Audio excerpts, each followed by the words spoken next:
जय माताजी मित्रों, मारी चेनल ममतानी रसोई में तमारुं स्वागत है। आज आपणे बनावीशुं काचा बटेकानो एकदम हेल्दी और टेस्टी नास्तो।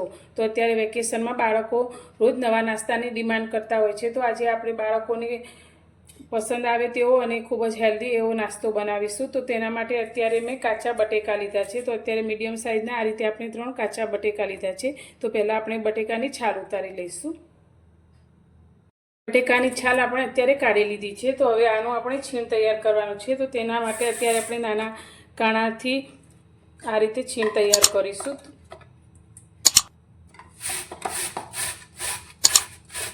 તો બહુ મોટું આપણે છીણ તૈયાર નથી કરવાનું, પણ થોડું ઝીણું થાય તે રીતે તૈયાર કરીશું।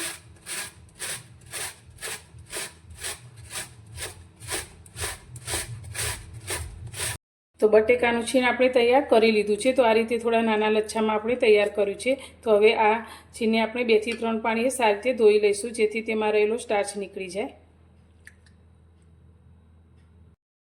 છીણને આપણે સારી રીતે ધોઈ લીધું છે। તો હવે તેમાંથી આપણે આ રીતે હાથમાં લઈ અને પાણીનો ભાગ છે તેને કાઢવાનો છે। તો એકદમ હાથથી દબાવી અને તેમાંથી પાણી આપણે કાઢી લઈશું।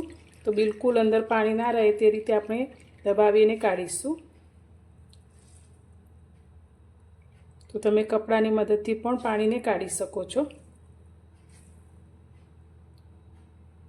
तो एक मिक्सिंग बाउल में लई लईशुं।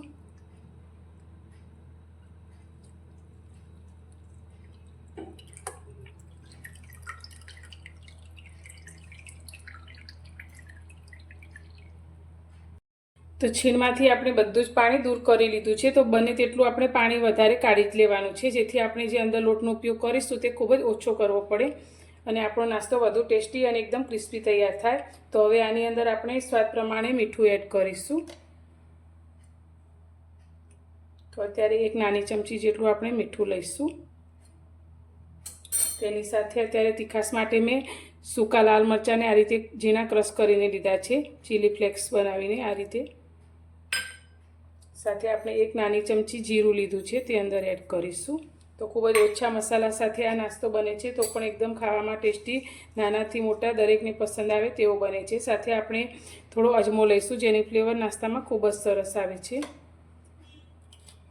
હવે અત્યારે મેં 2 લીલા મરચાં, સાથે અટકળી લસણ અને ટુકડો આદુને આ રીતે ઝીણા ક્રશ કરી લીધા છે, તે અંદર લઈશું। જો લસણ ના ખાતા હોય તો સ્કીપ કરી શકો છો।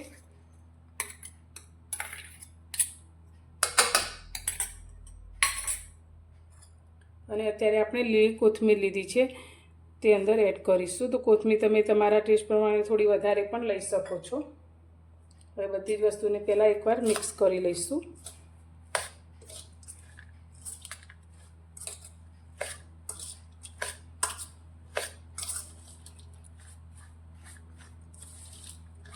હવે આની અંદર આપણે લોટ ઉમેરીશું। તો નાસ્તો આપણો એકદમ હેલ્ધી બને તેના માટે અત્યારે આપણે લોટ ઘઉંનો લઈશું।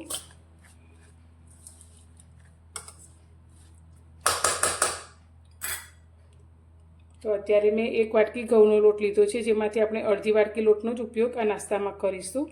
તો આપણે જેટલું બટેકામાંથી પાણી કાઢી લીધું હશે તે પ્રમાણે આપણે લોટનો ઉપયોગ ઓછો કરવો પડશે। હવે બધી જ વસ્તુને સારી રીતે આપણે હાથથી મિક્સ કરીશું।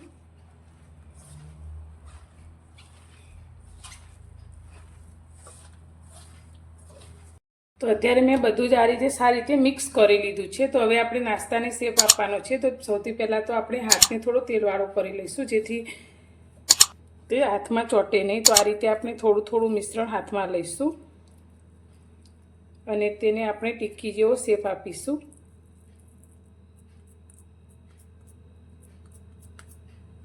તો બહુ આપણે વધારે જાડું પણ નહીં અને પાતળું પણ નહીં, તે રીતે રહે તેવો આપણે શેપ આપીશું। તો આ રીતે આપણે બધા જ નાસ્તાને શેપ આપી અને તૈયાર કરી લઈશું।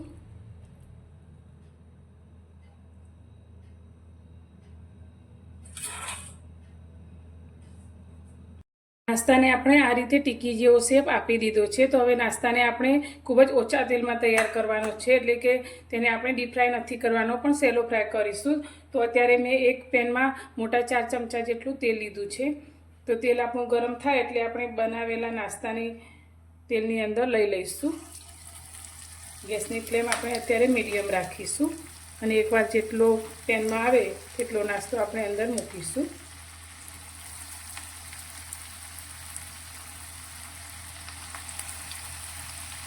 તો તમે નાસ્તાને ડીપ ફ્રાય પણ કરી શકો છો, પણ આ રીતે સેલો ફ્રાય કરીશું એટલે ખૂબ જ ઓછા તેલમાં આપણો આ નાસ્તો તૈયાર થશે.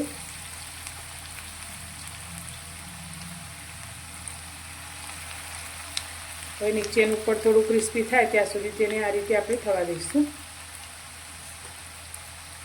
તો નાસ્તો આપણો સારી રીતે નીચેથી તળાઈ ગયો છે અને આ રીતે તમે જુઓ તો ગોલ્ડન બ્રાઉન રંગ આવી ગયો છે અને એકદમ સરસ એવો ક્રિસ્પી પણ થયો છે. તો હવે તેની બીજી સાઈડ આપણે ફેરવી લઈશું.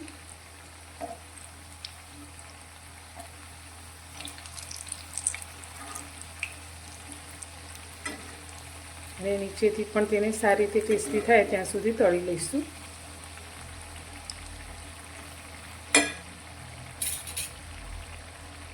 તો બંને સાઈડથી આપણો નાસ્તો એકદમ સરસ એવો ક્રિસ્પી થઈ ગયો છે. તો હવે તેને આપણે તેલમાંથી બહાર કાઢીશું અને આ જ રીતે આપણે બીજા બનાવેલા નાસ્તાને પણ તળી લઈશું.